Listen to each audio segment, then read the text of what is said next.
I want to share with you my experience of 4 Christian eco-spiritualities. What do I mean by this? I mean 4 spiritualities that exist within the whole church, whole Christianity, and that have a special connection, a special relationship with nature. And so they have this preoccupation for a good environment. I'm talking about Celtic, Benedictine, Franciscan, and Native spiritualities. Now, Benedictine and Franciscan, they come from two Christians who founded an order which took a direction closer to nature than most of what was being lived out around them.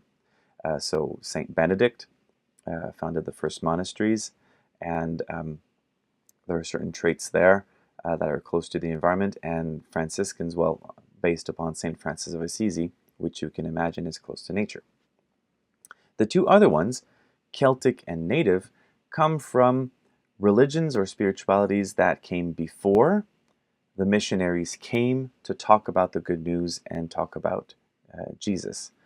And so they're bringing up this baggage from their previous worldview, and it's bringing out certain accents, putting emphasis on certain parts of Christianity that we don't find much elsewhere.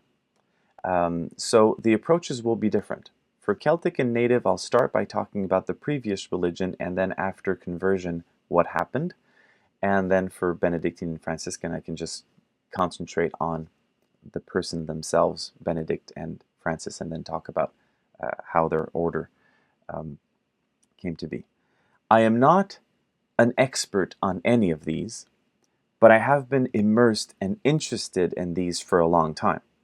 So that's why I thought really interesting to share them, so we can discover how they can maybe influence our worldview, our spirituality. And we're going to start with Celtic spirituality. Now, although I knew modern Celtic spirituality with in Christianity, the Celtic Church, you could say, I didn't know where the Celts came from. So that's why I watched in the great courses called The Celtic World, a course by Professor Jennifer Paxton from the Catholic University of America. Her course was very well built. It was interesting and entertaining. So I do recommend it, and this is where I got most of the information about pre-Christian Celts. Now, you can look at the map on the left. You'll see that the green part covers a huge part of Europe and the British Isles, and there's some yellow in the middle. And then you get the dark green, which is the Celtic fringe where some people still speak Gaelic today. Okay, so back to that. The yellow part is where we found the oldest archaeological finds relating to the Celts.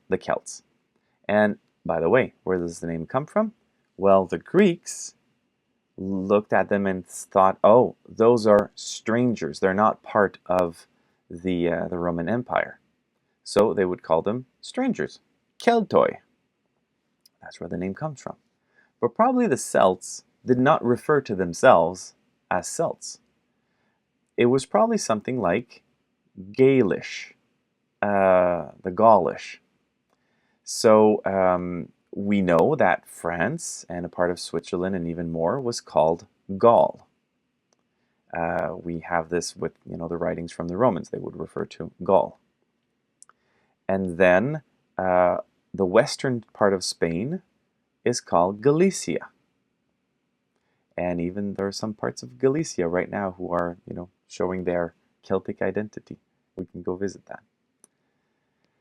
In Turkey, there's a part called Galatia, and the story is quite interesting. Apparently, some of the Gaulish tribes decided to migrate, and then when they got to the eastern part, they got into contact with those local populations and were able to go kind of in the middle where it was not populated. And people seem to relatively agree with their coming because they came with such interesting music and art. And Galatia, you probably recognize that by one of St. Paul's letters when he writes to the Galatians. So, who lives in Galatia? Well, part of the people in the Celtic world. Then you have Wales, which in their language is pronounced Gambre. So you have that G again, G-A, which seems to be repeating itself all the time. Then lots of places in the British Isles, and finally we get to Ireland. What's the language? Gaelic.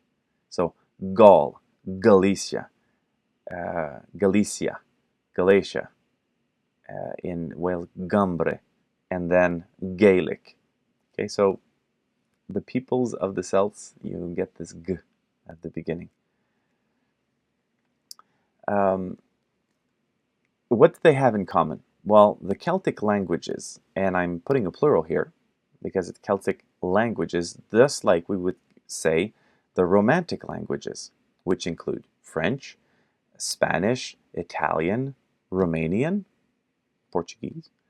All of these people have common syntax, common words, but they're still different languages.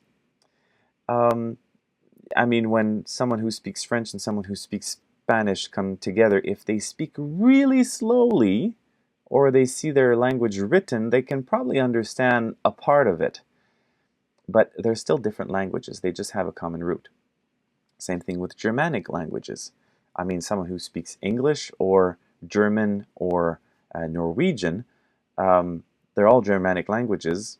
There are some things in common, but they're still different. So we just keep that in mind. There is diversity in this whole Celtic world. There's common art. Their art is quite mesmerizing. There are always these spirals. The number 3 comes back very often in the motifs. Seems to be strongly inspired by nature, or if it's not exactly an image of nature, it's woven in a certain way that it seems organic. They were amazing goldsmiths. This is one of the things that the Romans say about the Celts, which they're just amazed. Now, the Romans were amazing architects, but as for working metal, well, the Celts were better. Their society was organized in clans. You can just think of Braveheart or other movies about Scotland. You get this sense of clan, which is very important. Well, in all the Celtic world, things were organized by clans, not by cities, really. There weren't cities, there were clans. They were great explorers. There's this thrust to just explore all the time and go out and see the whole world. Druids and bards were very important. I'll get back to those in a moment. And then the oral tradition. Now, they didn't have a written language. So, and the very few artifacts we have with a stele and then markings on the side, which would write letters of a person, the proper names, that's pretty much it. They didn't have a developed written language. So the Druids and the Bards were the people who were keeping that oral tradition alive, telling the stories, the songs. One of the great examples of a Celtic society is Asterix. Now you have on the left the clan chief, or if he controls more territory, we would call him a king. And actually, in Gaelic, in the Celtic language, the Rix at the end is actually means king. So officially it would be Vercingetorix, who would be the king, and then the other people would not have X at the end of the name. But probably those who wrote Asterix didn't know that, so they put X on everyone. The druid has a huge important role. We see that he's making potions, and when he talks with lots of authority. There's the metalsmith. Who would have known that his role was so important and even admired by the Romans? There's the bard, who in Asterix is quite annoying because he didn't sing very nicely. And then you have the warrior. Interesting to see that Obelix isn't wearing a shirt. Now the warriors usually would not wear shirts and even sometimes fight naked. That's what the Romans said anyway. So a pre-Christian Celtic religion, what are some of the traits? Well, there were several nature gods. We would simply say pagan. Pagan comes from someone close to the land. In French, we would say paysan, a peasant. And so pagan religion simply says that there's a huge relationship to the land. And so you imagine that the land has something that is divine, and so you have all these nature gods. They believe in life after death, but that life after death is underground. Interesting fact, so do the Jewish people. When you read the Psalms, when you read Proverbs, the soul goes to a part underground called a Sheol. And the Celts seem to have something that was somewhat similar. They believe in reincarnation. Can't say much about it because there are just traces that they seem to believe that. They would offer gold and silver in their temples. Now the temples were just, wooden structures. But they seemed to offer lots of gold and silver, and it was so surprising that when Roman visitors would see that and then write back, they would say, it's amazing that people would just offer their own silver and gold and expect that people wouldn't just come and steal it. The Celts seem to have a mystical connection to birds. There are so many stories where they call upon birds to give them a sign for something which they should do or not. There was this obsession of controlling luck. And that leads me to the next point, the calendar and the importance of calculating time. So the Celts wanted to calculate time, and they would ask the Druids, what is this day lucky for? And the Druid could say, oh, today is a very lucky day for material things. Another day would be, this day is lucky for love. This day would be lucky for navigation on the water or whatever. But each of these days would have luck. And so it was really a spirituality really oriented towards luck all the time. Trying to control luck, trying to get lucky or try to get away from being unfortunate, unlucky. Other important symbols in the pre-Christian Celtic religion, water is considered a portal. So there's a way to communicate with the gods through water. And so imagine a water body like a little lake, and let's say your mother was sick and you just wanted her to heal. So you pray one of the gods, and then you take something made of gold and you go throw it in the lake, asking the god to help you. And so at the bottom of lakes, there was an accumulation of gold and silver. And just a fun fact, when the Romans would invade, one of the first things they would do, because they were great architects, would close off and empty the lake and then go in and then take all that gold. So, okay. But that being said, water is a portal. It's a way to connect to one's God. That'll be useful when Christianity arrives. And also, it's interesting to know that we have culturally kept a part of that tradition, because I'm sure you have thrown a penny or some money into a fountain. Right? So it's related to luck, and it's related to water as being a portal to communicate with God. Then, the next one, the tree. The tree is a bridge between heaven and earth. When you look at a tree, you see the roots going down in the soil and the branches rooted up into the sky.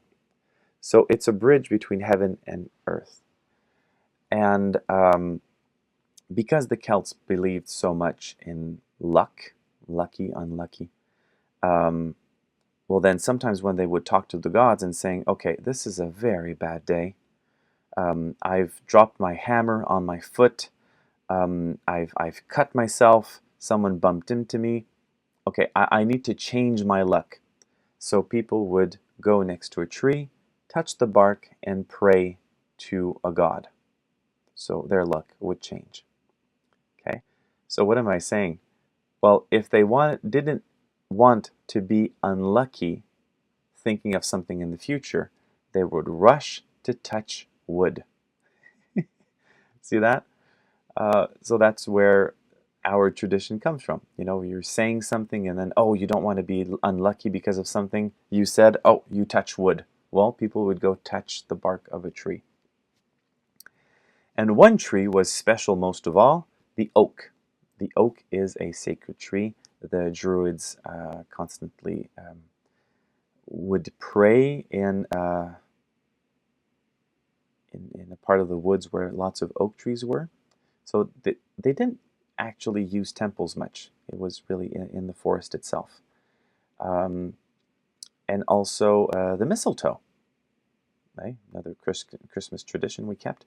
The mistletoe was very important to attract good luck. And also they would get to know other plants in nature, find all the medicinal plants. Also, there's lots of wisdom in nature. They had this reverence for nature that was so much bigger than themselves that they could always learn something new. A word on the Druids: they were powerful and intelligent. Socially, they were powerful and they were recognized as being intelligent people. So when they spoke with authority. Very often you could, go years seeing Druids without hearing them speak. Because when they spoke, it had authority. Things would happen. They were obviously religious leaders, but also judges. Right? Just remember, the Celts have a social structure with clans. So the Druids are there to, be judges when there's problems between the clans. And some women were Druids as well. You have a picture right there of a woman, Druid, holding a mistletoe, telling them it'll be luckier to go in that direction. You see the warriors wearing no shirt. So how did they gain all of this social power, the Druids? Well, their training lasted about 20 years. Hey, they were like the Jesuits. And one of the main places to learn how to become a Druid was Mona Island. Now, they could immerse elsewhere, but that was the heart of it. And also, they had to learn everything by heart. The oral tradition, that's what was most important. So that's why it took so long, because there were so many things to learn. It's also the downside of pre-Christian Celtic spirituality. We don't know because it wasn't written down.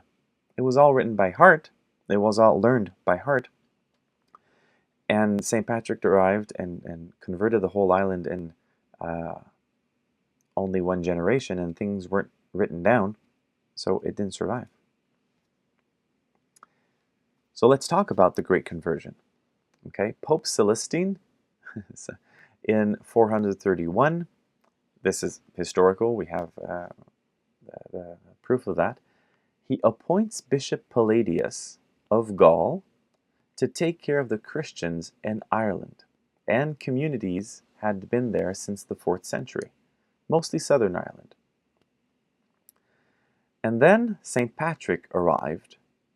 We don't know exactly when, but tradition has placed it right after Bishop Palladius arrived. So 432, and according to tradition, he converted the whole of Ireland within a few years, probably one generation. Here's his strategy. First, he spoke their language, their symbols, and he converted the clan leaders first. He would confront the clan chiefs, the kings, and by doing that, by convincing them of the benefit of Christianity, well, then the whole clan would convert at the same time, because the king or the clan leader was never wrong. So if he converted, well, all of us will just follow. So St. Patrick, he was the son of a wealthy Roman family in England. He was kidnapped by the Irish. He was a slave shepherd for 10 years and he escaped. And then when he came back to England, he had a vision to become a missionary to the Irish. He started up in the north. And in his strategy, he was very successful because, well, he had spent 10 years there, maybe in contact with some Druids. We don't know that for sure, but we know he learned a lot about Celtic religion. And so he was able to use that emphasis from the Celtic religion and then show that, well, parts of Christianity really had that too. First of all, the immanence of God, that God is partly present in his creation. That there is wisdom in creation. Just talking about the parables of Jesus, taking example from nature, shows that we can learn from nature. The importance of the Word. Hey, I said that the Druids only spoke when it was important, that they had authority when they spoke. Well, Jesus is the Word made flesh. God, when he created, like in Genesis 1, he creates through his Word. Also, well, incarnation of the Word of God, the Son of God is incarnate. So, I mean, that's just a shift from reincarnation to incarnation, but it's not a huge concept to grasp for them. The water of baptism. Well, if water is already a portal to the divine, well, then baptism is that moment where you immerse in water, you go through that portal to start a new life and be closer to the divine. And finally, the tree of the cross. Now, the cross is just another tree, and it's the tree of life. Dear St. Patrick, I'll show you a prayer. You probably heard it before, St. Patrick's breastplate. I won't read the whole thing, but just a few parts.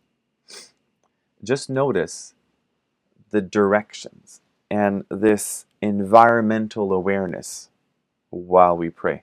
I'm not saying environmental problems. I'm saying becoming aware of one's environment, what's around, and that God is present in those surroundings. I arise today through the strength of heaven, the light of the sun, the radiance of the moon, the splendor of fire, the speed of lightning, the swiftness of wind, the depth of the sea, the stability of the earth, the firmness of rock.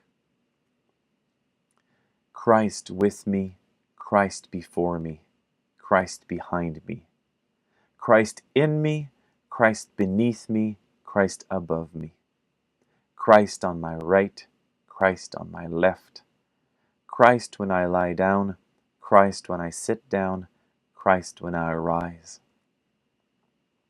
I arise today through a mighty strength, the invocation of the Trinity, through belief in the threeness, through confession of the oneness of the Creator of creation. So what do the first Christians do? The first convinced Christians that heard St. Patrick? Well, they're inspired by the Desert Fathers, and they build hermitages. They live as hermits, and you can see one example here. It's a picture I took. It's a beehive hut, that's how we call it. It's this cell for a monk, and that's where the monk would pray and spend some of his time and sleep. So there are no monasteries yet in Christendom. In the whole universal church, we didn't really find, but we did find some hermits. Going on, St. Bridget. Now, St. Bridget's story is really interesting from so many different facets.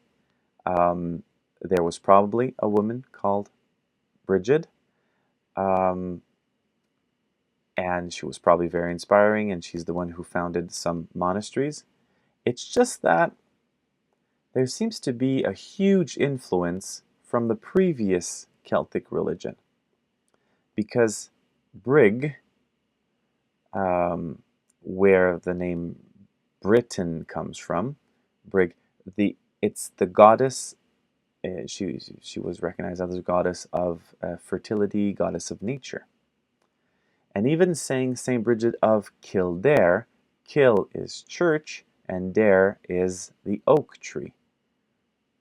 So she has the name of a goddess of nature, and Church of the Oak Tree, kind of, we can feel this huge influence from previous Celtic culture. Okay, that being said, if you go read her biography, you can see she can kind of control parts of nature, so you get that feeling. But even then, she's an amazingly inspiring figure, and it's worth to read about her. There's also St. Bridget's Well in Ireland, which you can go visit. I would say that thanks to her Celtic spirituality, she saw God's goodness in all creation.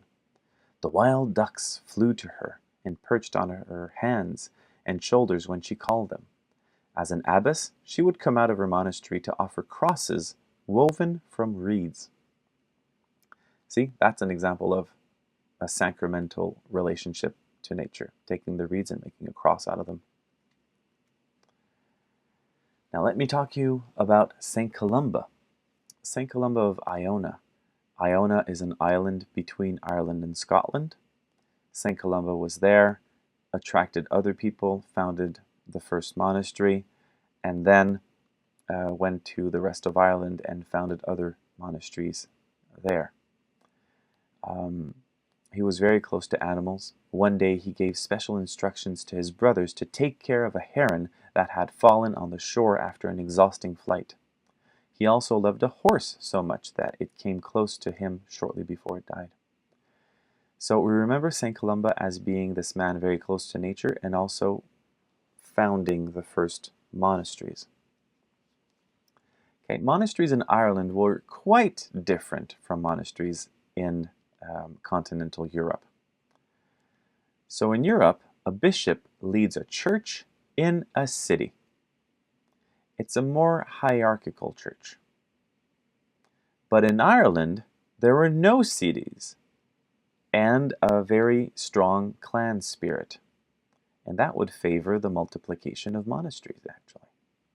Because in continental Europe, you would have a bishop and a city, and people would continue doing their thing around with a city structure. But in Ireland, people were organized as clans, and they liked to be together. So sometimes, lots of people would build a new clan in a monastery. And the abbot would actually be the bishop for that region. What kind of monastery? Well, celibate men, celibate women, couples, children. So not the same type of monastery we see today. It's not like the Benedictine rule. The Irish were, it looked like a clan. Also, why is there a wall around the monastery? Well, that's because during the Middle Ages, the Vikings kept on raiding. They would come in and try to steal whatever was there. So that's why they started building walls to slow down the invaders. Let me talk to you about St. Kevin of Glendalough. He founded a monastery. Very interesting person who lived very long. You can see he lived 120 years. On the first day of Lent, while Kevin was kneeling and praying with his arms outstretched, a blackbird landed on his hand and began to build a nest.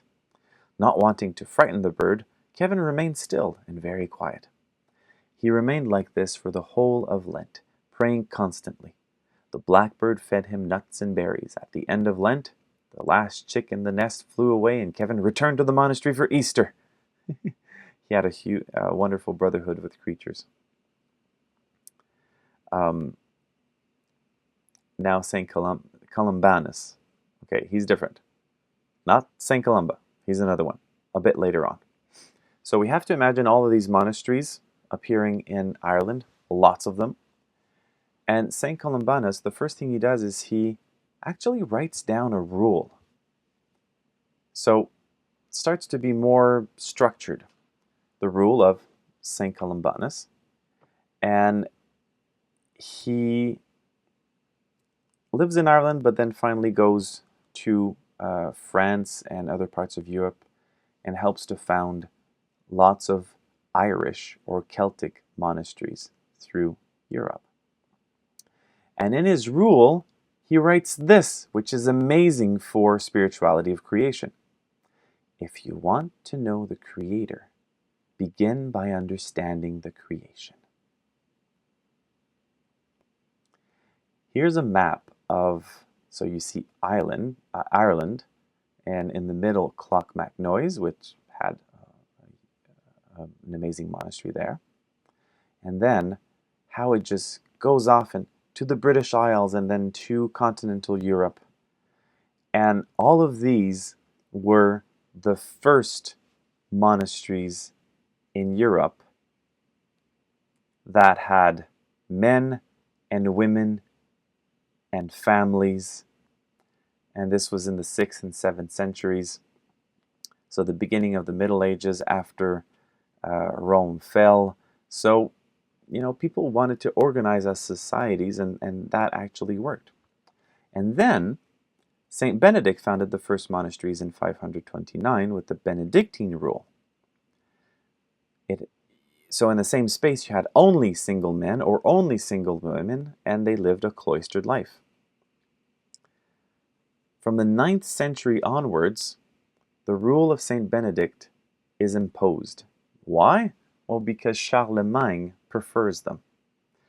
I don't exactly know why, but that's how the monasteries that had been built as Celtic monasteries, gradually were transformed and the Benedictine rule was imposed. Let me just say a few words about Celtic art because obviously it's quite inspiring. Maybe you've noticed my Celtic cross right there in the background. I also have one in my neck today. And just let me take a little sip of coffee because I've been talking a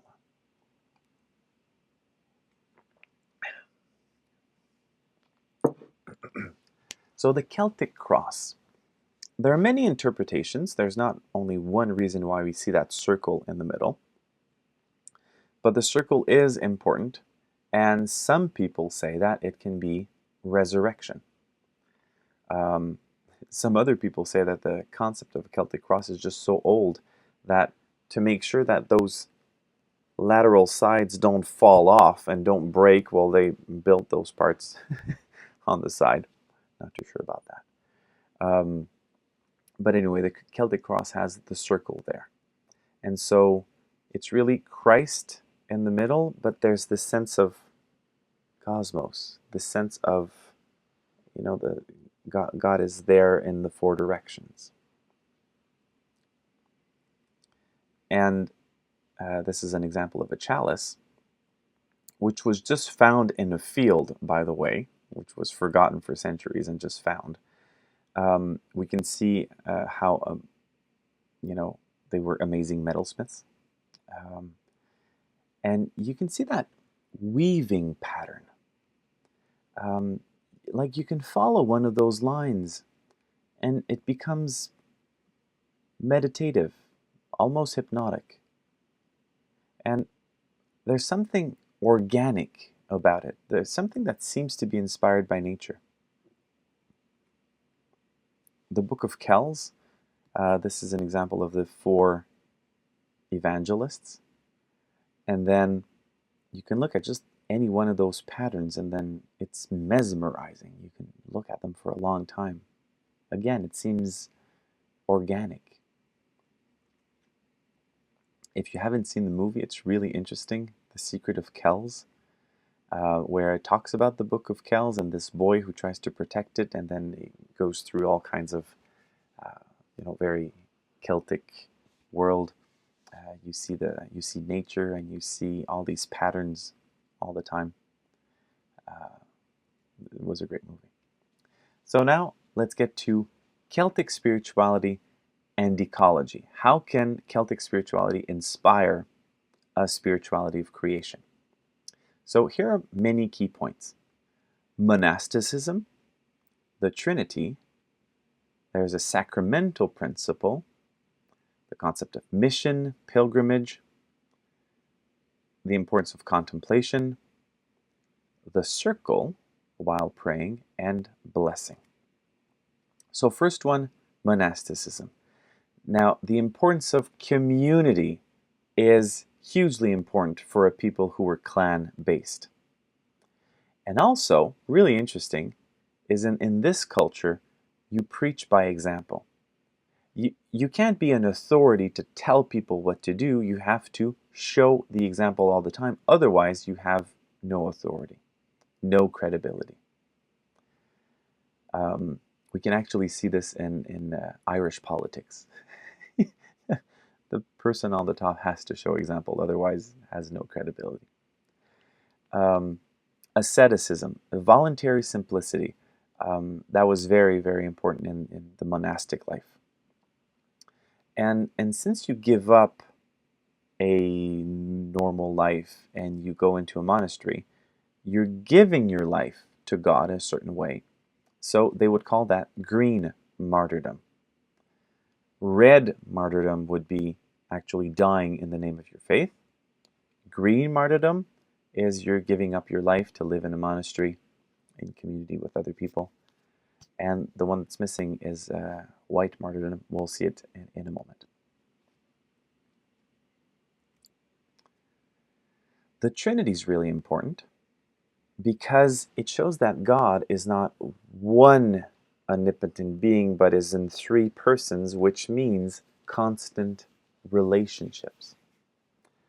God is Father, Son, and Spirit. Therefore, God is three in one. Therefore, God is community. If we are made in the image of God, then we will find fulfillment in community, in loving relationships. The sacramental principle. So what does this mean? It means there's no break between secular and sacred in Celtic spirituality. Some things might be slightly more sacred, slightly less, but the whole world is considered sacred because there's immanence of God in creation. And so the importance of contemplating God in everyday things. The Celts were great explorers. Well, that shows in there. Apparently, one of the first pilgrimages were done in Ireland. It's an Irish tradition.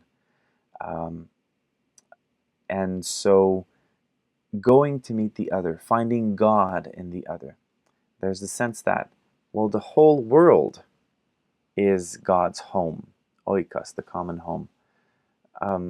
And so a Christian can do something called white martyrdom, which means you give one's life through exile.